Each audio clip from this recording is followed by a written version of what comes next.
كلمة never never never never بمعنى أبدا أو إطلاقا. never never.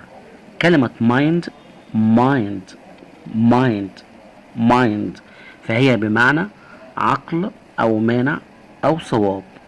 عقل أو مانع أو صواب. ولكن كلمة never وكلمة mind لو ركبناهم مع بعض أصبحت never mind never mind. فطبعا بتدينا جملة مركبة مختلفة تماما عن معناهم الأساسي. نشوف كده مع بعض.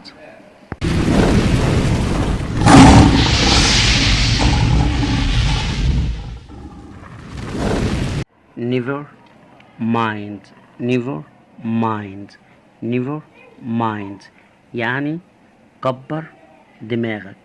never mind never mind يعني كبر دماغك. never never never mind mind never mind يعني كبر دماغك.